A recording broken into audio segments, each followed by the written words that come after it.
PewDiePie ruled YouTube like no one else, amassing over 111 million subscribers and turning bedroom gaming into a global empire.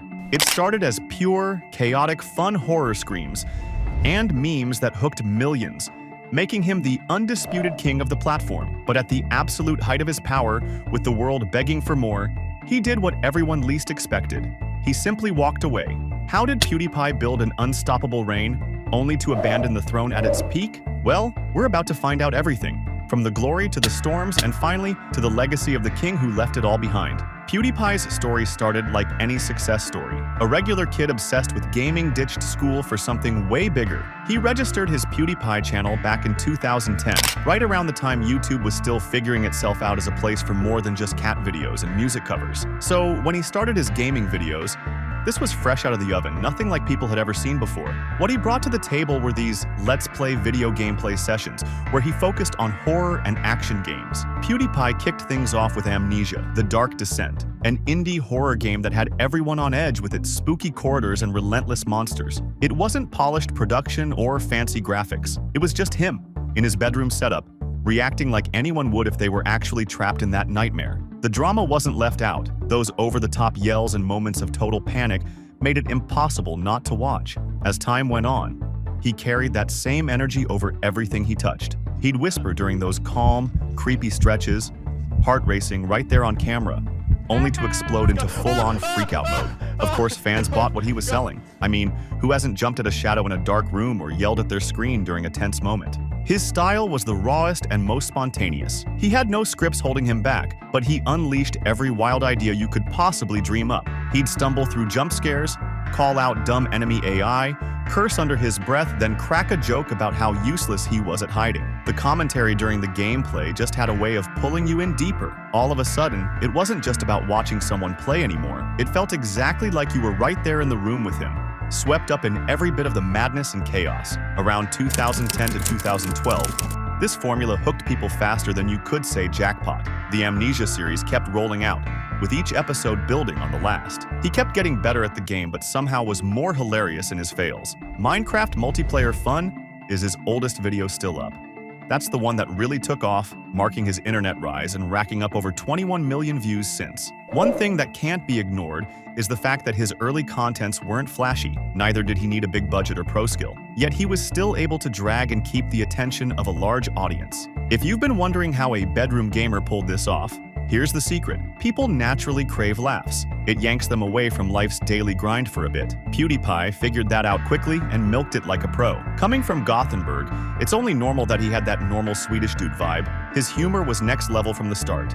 It's basically impossible to ignore. Those screams in Amnesia or Slender were totally over the top, but he'd mix in these goofy sounds he made with his mouth. It didn't end there. This dude was chatting with the game characters like they were actual buddies in the room. Even the way he'd say his own name would get you rolling in laughter every single time.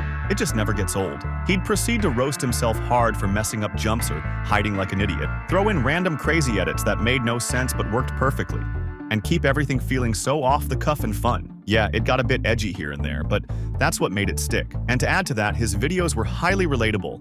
It all felt so authentic. No fancy scripts or perfect takes, just him and his messy room setup, stumbling through fails and cracking up about it. And it's this authenticity that made fans connect real quick. Felix had this killer way of making fans feel like they were chilling in the room with him, not stuck watching some distant star. He ditched the celebrity fluff and showed everyone his goofy flaws and real reactions. He'd shout out comments, hit fans with quick replies, and straight up let them boss him around on game picks. Fridays with PewDiePie and those Last Week I Asked You episodes were real Comedy Central, where he'd roast fan memes, geek out over art, and tackle crazy requests like it was no big deal. All of this helped build this epic family feel with his fans. Let's not forget that iconic bro fist gesture. He nailed it in every single video without fail. That quick arm pump shouted thanks while pulling you right back in for more. He started calling his community Bro Army, and he also whipped up Brormy.net early on for everyone to trash talk and bond. One other grip that had viewers in a chokehold? His consistent uploads, always popping up in feeds. No escape but to hit play. That personal touch turned casual viewers into die-hard fans who stuck around for years. With more fans meant more subscribers, more views, and more reaches. By December 2011, his channel was already pulling in around 60,000 subscribers. Nothing crazy yet, but you could feel the buzz building. Then 2012 kicked off the explosion. He spoke at the Nanak conference that year with around 700,000 subscribers. It just kept getting better and better.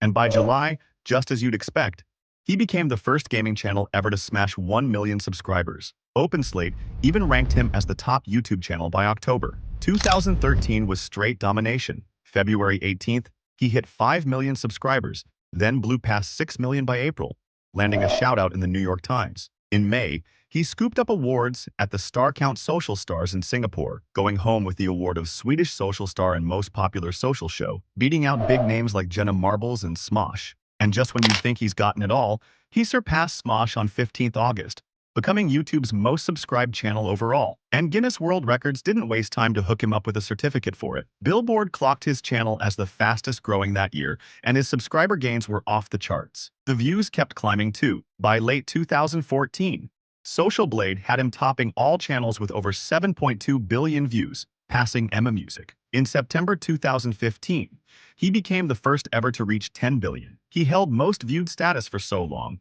until T-Series edged him out in 2017. Time magazine even named him one of the 100 most influential people in 2016, cementing him as YouTube's top dog through most of the 2000s. Over 4,700 videos, 29 billion views by mid-2024, you can do the math. All these numbers were proof that one guy could rewrite the platform's rules, and it didn't matter whether he previously sold hot dogs for a living. Those milestones turned Felix into a global superstar. Practically overnight, he became a celebrity. By 2013, PewDiePie wasn't just a Swedish sensation anymore. He was exploding worldwide, topping YouTube charts from the US to Europe, Asia, and beyond.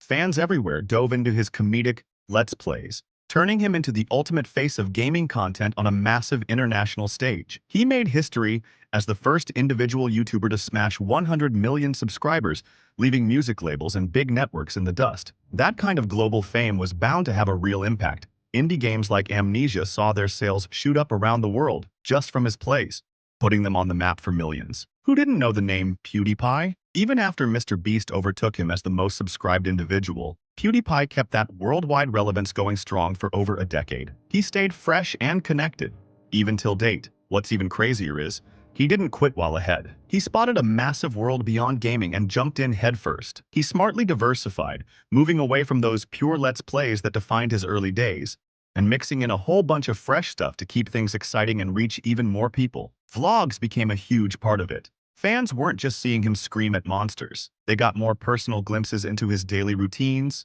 travels, hanging out with his lady Marja, all delivered with that same goofy energy. What this did is that it humanized him even more, pulling in viewers who weren't hardcore gamers but loved the behind-the-scenes vibe. Comedy shorts popped up next. These were packed with absurdity, and of course his signature humor.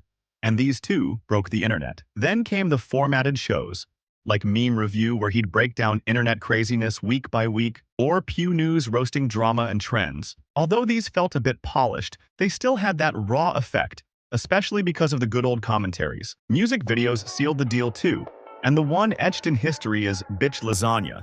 His savage diss track dropped right in the thick of the subwars. As you guessed, he blended beats with savage disses so perfectly, he had the whole world singing along. YouTube even tapped him for their big push into original programming, starring him in a reality web series as part of their subscription service relaunch. Fans who grew up with the horror screams stuck around for the laughs, while new crowds discovered him through the variety. It wasn't a total change. He'd still drop gaming series like Minecraft marathons, but broadening out kept him relevant as YouTube changed. With so much fame came great responsibilities.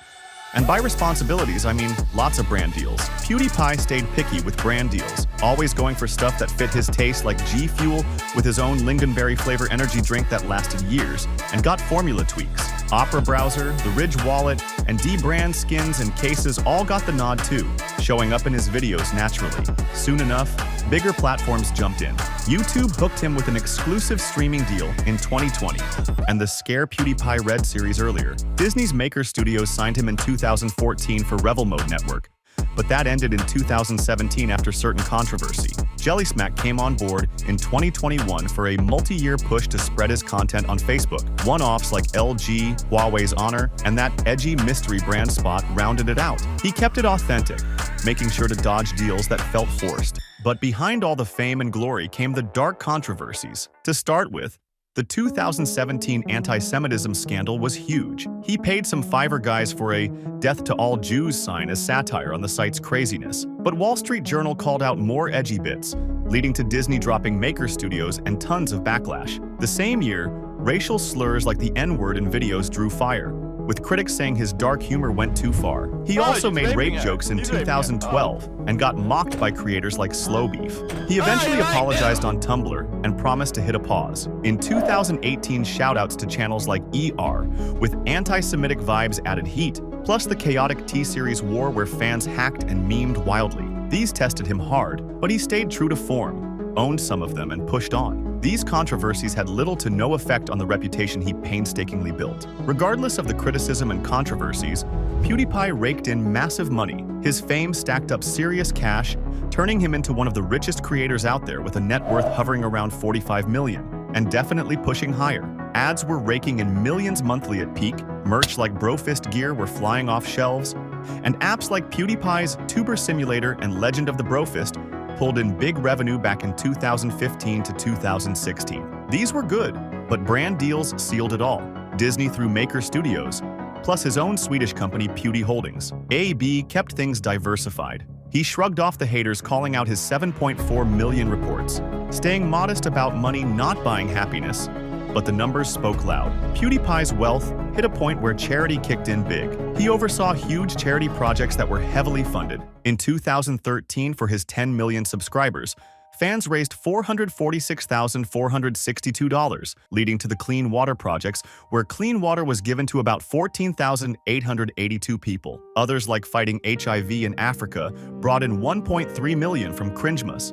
Helping poor kids worldwide pulled 630,000. And he chipped in for Black Lives Matter, and many more. In 2020 to 2021, all channel membership money, which was about 1.5 million, went to feeding the hungry and fulfilling kids' wishes. And just like that, PewDiePie turned success into real help for people in need. With all this fame and money finally rolling in, you'd expect him to stick to the winning formula and milk it dry. Well, our YouTube king did the exact opposite. PewDiePie started dialing back around late 2019, announcing a break into 2020 because burnout hit hard after years of non-stop grinding. Basically, he needed time to recharge, handle marriage, buy a house, and just breathe. This was a massive blow, especially for his fans. He shocked them to the core. How were they supposed to cope without their chaotic gaming king? After building so much for such a long time, he was just going to leave it all in the dust. Well, their freakout didn't faze PewDiePie, nor did he change his decision. Fatherhood called, and gaming screams just didn't fit the parenting manual. One had to go. Although PewDiePie stepped away from the spotlight in a way everyone least expected, he didn't leave empty-handed. He gave YouTube a timeless legacy that still shapes tons of creators today. His raw Let's Plays revolutionized gaming content, blending humor and personality to birth the commentary era, bro army loyalty, and algorithm-shaking rants that empowered solo stars over media giants. PewDiePie proved anyone could rise from a bedroom setup and basically anywhere else, all with passion, consistency, and a little bit of fun.